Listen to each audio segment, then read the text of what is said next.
Hello दोस्तों, नमस्ते। कैसे हैं आप सब? आशा करती हूँ आप सब स्वस्थ होंगे और मस्त होंगे। दोस्तों, मेरा नाम चंदन शर्मा है। मेरे यूट्यूब चैनल टीचिंग बाय चंदन शर्मा में आप सभी का स्वागत है। तो दोस्तों, आज मैं बात करने वाली हूँ NCERT class 6 chapter number first है। और पहला चैप्टर कौन सा है? हमारा पर्यावरण। ठीक है, बहुत इंपॉर्टेंट क्लास है दोस्तों। आप जैसा कि जानते हैं कि हमारे चैनल पर एनसीईआरटी सीरीज चल रही है। क्या एनसीईआरटी सीरीज चल रही है कंटिन्यू दोस्तों?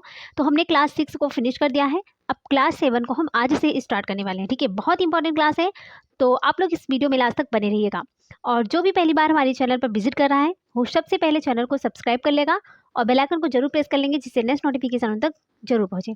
तो इस सेशन को आप लोग पहले लाइक कर दीजिए, देन उसके बाद में शेयर कर दीजिए। ठीक है, प्यारा सा लाइक कर दीजिए और ज़्यादा से ज़्यादा लोगों को शेयर कर दीजिए, जिससे उनको भी ये इस क्लास का आनंद मिल सके। तो चलिए हम चलते हैं। आज हमारा जो टॉपिक है इन्वायरमेंट के बारे में, हम इसको डिस्कस करेंगे। और दोस्तों, यहाँ से क्वेश्चन भर भर के आते हैं, है ना। एनसीईआरटी बुक से क्वेश्चन भर भर के आते हैं, इसलिए आप लोगों को ये क्लास तो बिल्कुल भी मिस नहीं करना है। चलिए, तो देख सकते हैं यहाँ पर है पहला चैप्टर पर्यावरण। अब हम इसको डिटेल में डिस्कस करेंगे दोस्तों। देन उसके बाद हम पीवाईक्यू क्वेश्चन जो भी इंपॉर्टेंट है उसको हम डिस्कस करने वाले हैं। तो चलिए फटाफट चलते हैं। देखिए, लंबी छुट्टियों के बाद जब रवि स्कूल जा रहा था तब उसने देखा कि उसके स्कूल के निकट के खेल के मैदान में खुदाई हो गई थी। वहाँ एक मैदान उनके खेलने के लिए वहाँ पर था। लोगों ने बताया कि वहाँ अनेक फ्लैटों वाली एक बड़ी इमारत बनेगी। जब रवि को समझ में आया कि मुलायम घास, गेंदों के फूल एवं तितलियों वाला विशाल मैदान अब हमेशा के लिए नष्ट हो चुका है, तो उसकी आंखों में आंसू छलकने लगे। उसने यह बात अपने सहपाठियों को बताई।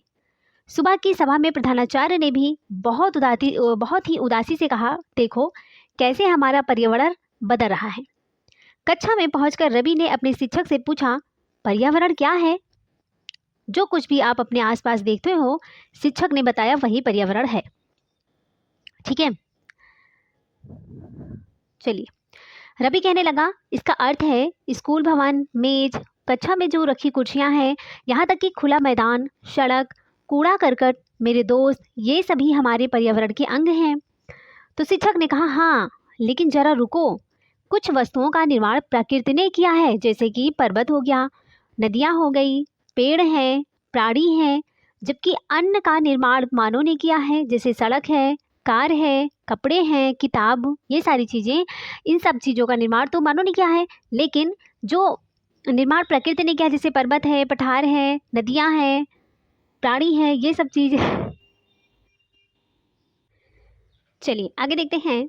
हाँ, शिक्षक ने कहा, लेकिन जरा रुको, ये तो मैंने कर लिया, डिस्कस कर लिया। अब दो दो छात्र मिलकर कार्य कीजिए। अपने निकट बैठे सहपाठी के साथ मिलकर प्रकृति और मानव द्वारा निर्मित वस्तुओं की सूची बनाना है।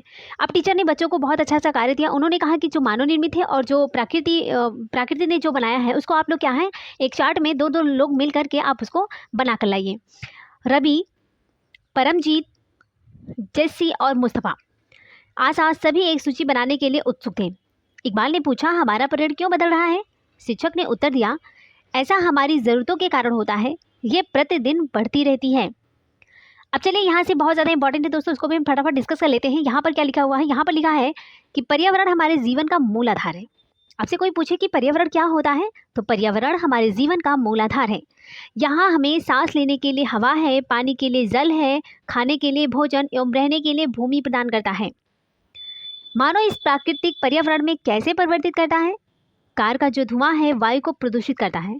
कार का धुआं क्या करता है? तो कार का जो धुआं है दोस्तों, ये कार का जो धुआं है वो वायु को प्रदूषित करता है।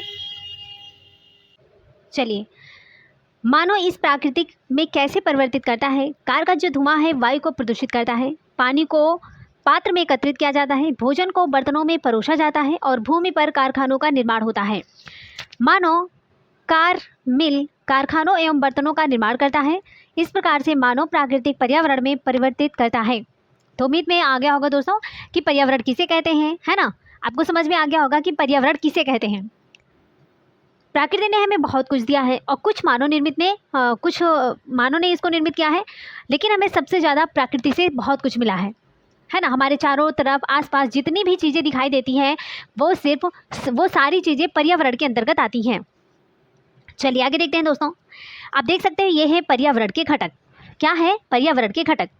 अब पर्यावरण के घटक में जैसे कि आप देख सकते हैं यहाँ पर प्राकृतिक है और दूसरी तरफ है मानव निर्मित। तो मानव निर्मित के अंतर्गत देख सकते हो इमारत हो गया, पार्क है, पुल है, सड़क है, स्मारक है और उद्योग है। अगर हम बात करते हैं प्राकृतिक के अंतर्गत, तो प्रकृति ने हमें जल दिया है, जलमंडल, वायु वायुमंडल है, स्थल स्थलमंडल एंड जयमंडल में सजीव वस्तुएं उत्पन्न होती हैं। ये है दोस्तों मानव निर्मित। पर्यावरण के घटक के अंतर्गत मानव है, तो मानव जो है वो राजनीतिक स्थिति है, आर्थिक स्थिति है, शैक्षिक है, धर्म है, समुदाय, परिवार, एक व्यक्ति, ये सारी चीज़ें जो है वो मानव के अंतर्गत आती हैं। चलिए, इसीलिए हम प्राकृतिक वातावरण में परिवर्तन करते हैं और कभी कभी उसे नष्ट भी कर देते हैं। ऊपर के वार्तालाप से आप समझ गए होंगे कि किसी भी जीवित प्राणी के चारों ओर पाए जाने वाले रोग, स्थान, वस्तुएं एवं प्राकृतिक को पर्यावरण कहते हैं। ये जो प्राकृतिक एवं मानव निर्मित परिघटनाओं का मिश्रण है। प्राकृतिक पर्यावरण में पृथ्वी पर पाई जाने वाली जीवीय और अजीवीय दोनों परिस्थितियां सम्मिलित हैं। तो सबसे पहले हम बात करेंगे बायोटिक और एबायोटिक के बारे में। तो दोस्तों, जीवीय और अजीवीय किसे कहते हैं? तो सजीव, ये है जीवीय है, ये है अजीवीय। तो सजीव प्राणियों के संसार को जीवीय बोलते हैं और निर्जीव पदार्थों का संचार जैसे स्थल, तो उसको हम अजीवीय बोलते हैं। तो समझ में आ गया ना कि जीवीय और अजीवीय किसे कहते हैं। आपसे कोई पूछेगा कि जीवीय अजीवीय किसे कहते हैं, या फिर आपसे कोई क्वेश्चन पुटअप करे, एग्जाम में पूछा कि जीवीय किसे कहते हैं, अजीवीय किसे कहते हैं, तो आप गलत नहीं करोगे, ठीक है। आपको गलत नहीं करना है, इसको अच्छे से सही कर आना है, ठीक है। चलिए आगे देखते हैं दोस्तों। इस क्वेश्चन है यहाँ पर, आगे देखते हैं। देखिए, मानवीय पर्यावरण में मानव की पारस्परिक क्रियाएं, उनकी गतिविधियों एवं उनके द्वारा बनाई गई रचनाएं सम्मिलित हैं। सबसे पहले देख सकते हो, ये बहुत ज़्यादा इंपॉर्टेंट है दोस्तों कि पर्यावरण यानी इन्वायरमेंट शब्द की उत्पत्ति किस शब्द से हुई है। तो पर्यावरण यानी इन्वायरमेंट शब्द की उत्पत्ति दोस्तों फ्रेंच शब्द एनवायरोनेर या फिर एनवायरोनेर से हुई है, जिसका अर्थ होता है पड़ोसी। बहुत इंपॉर्टेंट है, प्लीज़ इसको नोट डाउन कर लीजिएगा। प्लीज़ दोस्तों इसको नोट डाउन कर लीजिएगा, बहुत ज़्यादा इंपॉर्टेंट है, आप इसको नोट डाउन कर लीजिएगा। फ्रेंच भाषा से इसका अर्थ होता है पड़ोस। एनवायरोनेर या फिर एनवायरोनेर से हुई है, जिसका अर्थ होता है पड़ोस, ठीक है। चलिए, अब यहाँ पर देख सकते हैं दोस्तों प्राकृतिक पर्यावरण के बारे में। क्या? प्राकृतिक पर्यावरण। देखिए, भूमि, जल, वायु, पेड़ पौधों और जीव जंतु मिलकर प्राकृतिक पर्यावरण बनाते हैं। तो प्राकृतिक पर्यावरण किसे कहते हैं दोस्तों? भूमि, जल, वायु, पेड़ पौधे और जीव जंतु मिलकर प्राकृतिक पर्यावरण का निर्माण करते हैं। स्थल मंडल, जल मंडल, वायुमंडल एवं जयमंडल भी से आप पहले ही परिचित हो गए हैं। आइए अब हम इनके संबंध में कुछ और तथ्यों की जानकारी प्राप्त करते हैं। पृथ्वी की ठोस परपटी या कठोर ऊपरी परत को क्या बोलते हैं? चलिए, स्थल मंडल किसे कहते हैं, आपको बताना है दोस्तों। स्थल मंडल किसे कहते हैं? तो पृथ्वी की ठोस परपटी या, तो दोस्तों आपको समझ में आ गया कि स्थल मंडल किसे कहते हैं। बताइए, स्थल मंडल किसे कहते हैं? स्थल मंडल किसे कहते हैं? पृथ्वी की ठोस परपटी या कठोर ऊपरी परत को स्थल मंडल कहते हैं। यह चट्टानों एवं खनिजों से बना है एवं मिट्टी की पतली परत से ढका होता है। यह पठार, मैदानी घाट आदि जैसी विभिन्न स्थलाकृतियों वाला विषम धरातल होता है। यह स्थलाकृतियां महाद्वीपों के अलावा महासागर की सतह पर भी पाई जाती हैं। स्थल मंडल वह क्षेत्र है जो हमें वन, कृषि एवं मानव बस्तियों के लिए भूमि पशुओं को चरने के लिए आवास स्थल प्रदान करता है। यह खनिज संपदा का भी एक स्रोत है। तो आप देख सकते हो दोस्तों, ये जल मंडल है, यहाँ पर जैवमंडल है, ये वायुमंडल है। देखिए, ये वायुमंडल है, ये जैवमंडल है दोस्तों, ये जल मंडल है। जैव और जल है ना, कंफ्यूज नहीं होना है। ये है जैवमंडल एंड ये है जल मंडल, ये है स्थल मंडल। तो स्थल मंडल ये स्थल हो गया, ये जल मंडल है, ये वायुमंडल है और ये जैवमंडल है, ठीक है। चलिए, तो जल के क्षेत्र को क्या कहते हैं? जल के क्षेत्र को जलमंडल कहते हैं। यहाँ जल के विभिन्न स्रोतों जैसे नदी, झील, समुद्र, महासागर आदि जैसे विभिन्न जलाशयों से मिलकर बनता है। यह सभी प्राणियों के लिए आवश्यक है। तो जल तो भाई सभी के लिए इंपॉर्टेंट है, जितने भी प्राणी हैं सबके लिए जल इंपॉर्टेंट है। जल के बिना जीवन ही नहीं है दोस्तों, है ना। तो पृथ्वी के चारों ओर फैली वायु की पतली परत को भी क्या बोलते हैं? तो पृथ्वी के चारों ओर फैली वायु की पतली परत को वायुमंडल कहते हैं। क्या कहते हैं? वायुमंडल कहते हैं। पृथ्वी का गुरुत्वाकर्षण बल अपने चारों ओर के वायुमंडल को थामे रखता है। यह सूर्य की झुलसाने वाली गर्मी एवं हानिकारक किरणों से हमारी रक्षा भी करती है, ठीक है। तो यहाँ पर आओ कुछ करके सीखते हैं। यहाँ पर बच्चों ने कुछ करके सीखा, जैसे कि अपने आसपास के स्थल को देखिए और आपके पड़ोस में भूमि का उपयोग किस किस प्रकार का हो रहा है उसकी सूची बनाने के लिए अगर टीचर्स को कहना चाहिए कि उसकी सूची बनाना चाहिए तो बच्चों को, तो बच्चे के अंदर वो ज्ञान डेवलप होगा, है ना। जब बच्चे करके सीखेंगे तो उनके अंदर वो ज्ञान बहुत जल्दी डेवलप होगा। इसलिए टीचर्स को कुछ कहिए कि जो है कि एक सूची बनाएं और बच्चे अपने हिसाब से उसमें निकल आएँ। और यहाँ पर है कि आओ यहाँ पर भी कुछ करके सीखते हैं, जैसे अपने घर या स्कूल में आप जो पानी उपयोग करते हैं वहाँ कहाँ से आता है ना। बच्चों से पूछना चाहिए बेटा आप जो पानी पीते हो ये कहाँ से आता है, तो उनके माइंड में कुछ तो बातें आएंगी ना, कुछ क्वेश्चन पुटअप होंगे, आपको आंसर देंगे। उसके अंदर जो जो क्वेश्चन आएंगे वो अपने मतलब कि अपनी एक्टिविटी को अपने जो विचार है वो साझा करेंगे आपसे, तो उनसे ऐसे क्वेश्चन जरूर पुटअप करना चाहिए। अपने घर पे छोटे बच्चे भी आपके घर पर होंगे तो उनसे भी ये सारी चीज़ें साझा करना चाहिए। चलिए आगे देखते हैं दोस्तों। देखिए इसमें कई प्रकार की गैस धूल, इसमें कई प्रकार की जो है गैस धूल एवं जलवाष्प उपस्थित रहते हैं। तो वायुमंडल में परिवर्तन होने से मौसम एवं जलवायु में परिवर्तन होता है दोस्तों। और पादप एवं जीव जंतु मिलकर जैवमंडल या फिर सजीव संचार का निर्माण करते हैं। या पृथ्वी का वह संकीर्ण क्षेत्र है जहाँ स्थल है, जल और वायु मिलकर जीवन को संभव बनाते हैं। पारितंत्र क्या है, बहुत इंपॉर्टेंट है। पारितंत्र क्या है दोस्तों, तो पारितंत्र आपको बताना है। रवि की कक्षा के एक एनसीसी कैंप में जेसी ने आश्चर्य से कहा, कितनी मूसलाधार वर्षा हो रही है, इसे मुझे अपना केरला याद आ गया। तुम सबको आकर देखना चाहिए कि कैसे हरे भरे खेतों में नारियल के बागानों में लगातार बारिश होती रहती है।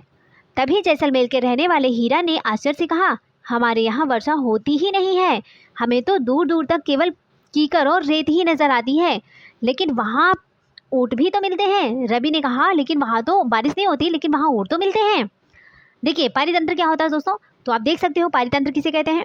वह तंत्र जिसमें समस्त जीवधारी आपस में एक दूसरे के साथ तथा पर्यावरण के उन भौतिक और रासायनिक कारकों के साथ पारस्परिक क्रिया करते हैं जिसमें वे निवास करते हैं। ये सब ऊर्जा एवं पदार्थ के स्थानांतरण के द्वारा संबंध है। अब आपसे कोई क्वेश्चन पूछेगा कि पारितंत्र किसे कहते हैं, तो आपको फटाक से इसका आंसर दे देना है। पारितंत्र किसे कहते हैं, तुरंत रिप्लाई देना है, ठीक है।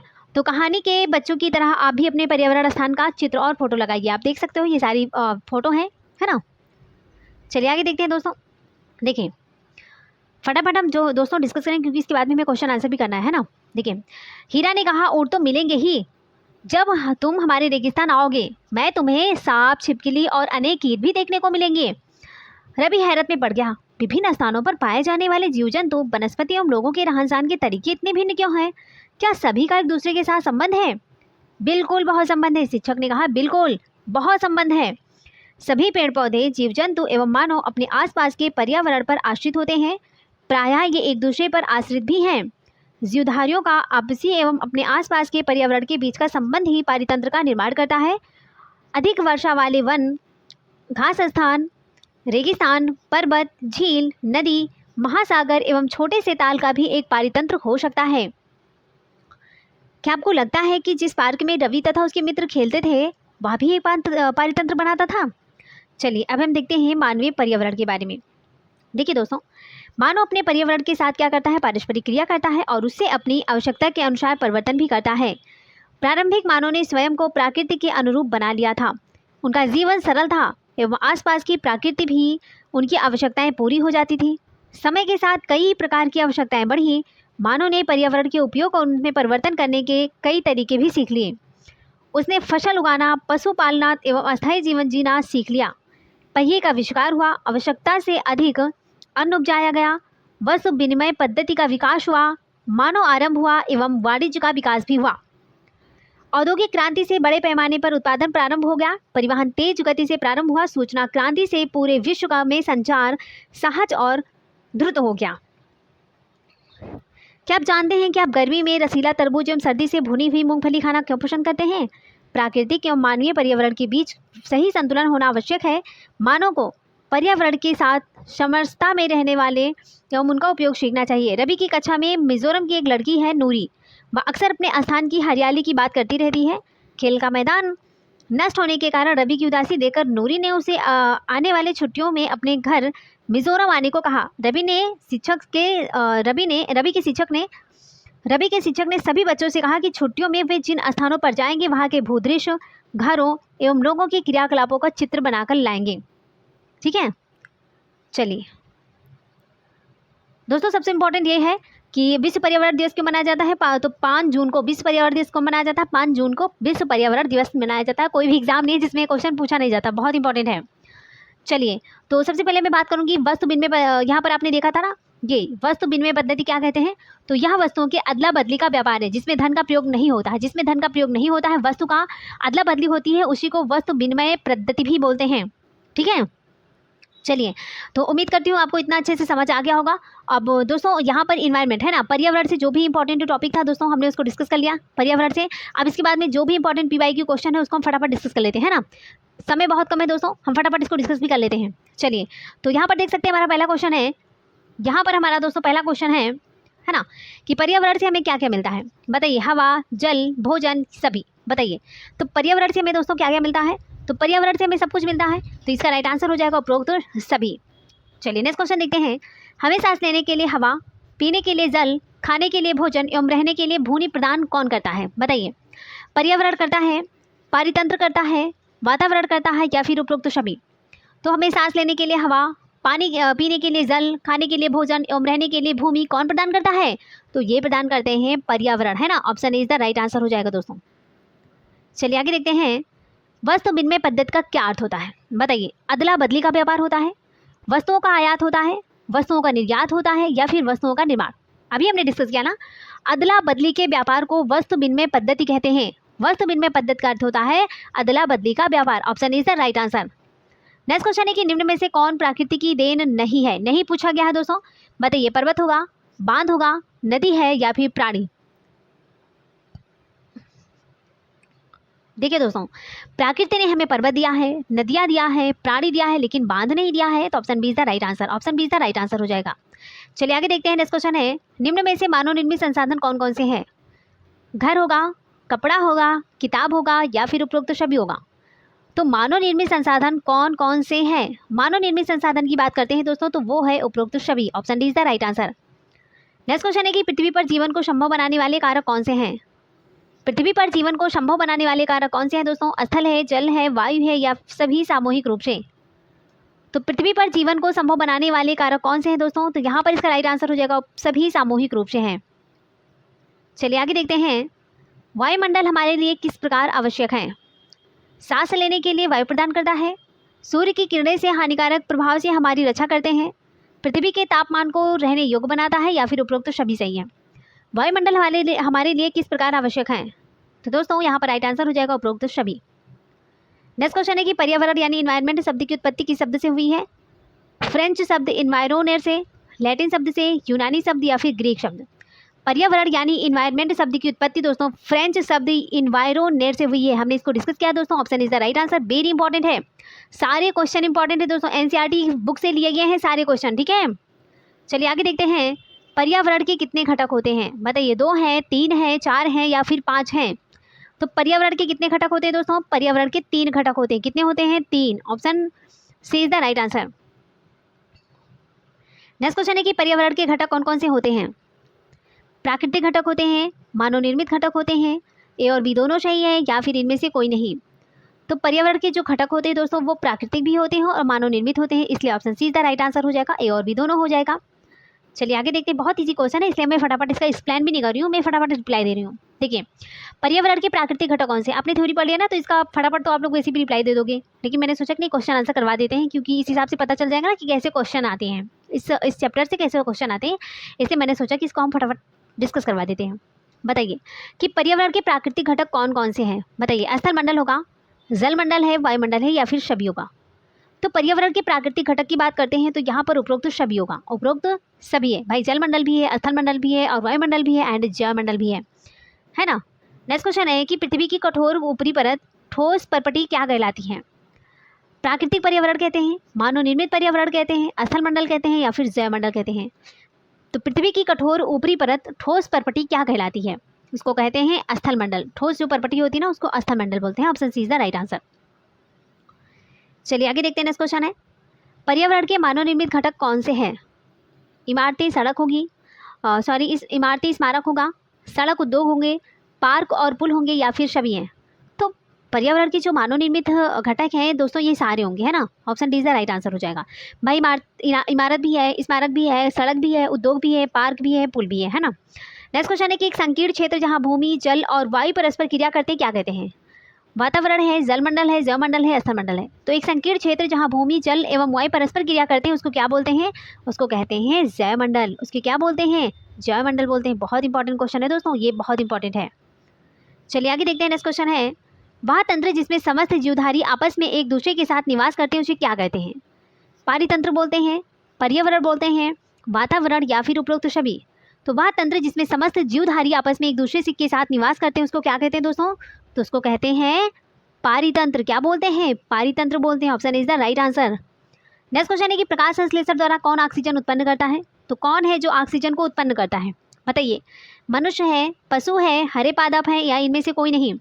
तो प्रकाश संश्लेषण द्वारा कौन ऑक्सीजन उत्पन्न करता है दोस्तों, तो इसका राइट आंसर हो जाएगा हरे पादप, है ना। हरे जो पादप होते हैं ना वो ऑक्सीजन को उत्पन्न करते हैं। Option C is the right answer. चलिए आगे देखते हैं। वायुमंडल में सर्वाधिक पाई जाने वाली गैस कौन सी है। नाइट्रोजन है, ऑक्सीजन है, हीलियम है या फिर हाइड्रोजन है। तो वायुमंडल में सबसे ज़्यादा पाई जाने वाली गैस तो नाइट्रोजन है, 78% पाई जाती है, इसलिए option is the right answer है। नेक्स्ट क्वेश्चन है कि पृथ्वी की ठोस परत या कठोर ऊपरी परत क्या कहलाती है। वातावरण, जलमंडल, जयमंडल या फिर स्थलमंडल। तो पृथ्वी की ठोस परत या कठोर ऊपरी परत क्या कहलाती है, इसको कहते हैं स्थलमंडल। Option D is the right answer, स्थलमंडल कहते हैं। चलिए आगे देखते हैं। नेक्स्ट क्वेश्चन है जो कुछ भी आप अपने आसपास देखते हैं उसे क्या कहा जाता है। जो कुछ भी आप अपने आसपास देखते हो उसे क्या कहा जाता है।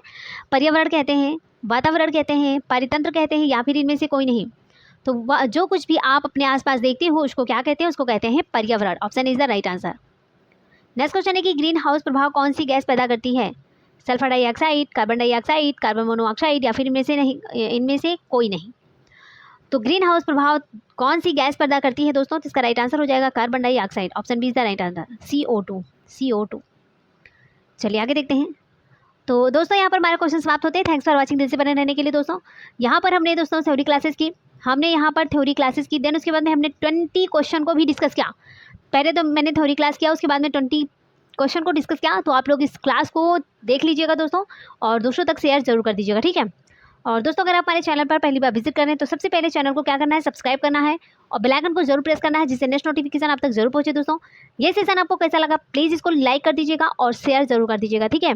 लाइक करने के बाद शेयर जरूर कर दीजिएगा और कमेंट बॉक्स में एक प्यारा सा कमेंट जरूर डाल दीजिएगा जिससे मुझे थोड़ा सा मोटिवेशन फील हो दोस्तों। और आप लोग अपना प्यार और विश्वास इसी तरह बनाए रखिए दोस्तों। और एक दिन हमारा परिवार बहुत बड़ा होगा, बस आप अपना सपोर्ट बनाए रखिए, हमारा परिवार एक दिन बहुत बड़ा होगा, ठीक है। तो चलिए इसी के साथ दोस्तों मिलेंगे नेक्स्ट वीडियो में, तब तक के लिए bye bye, take care, see you.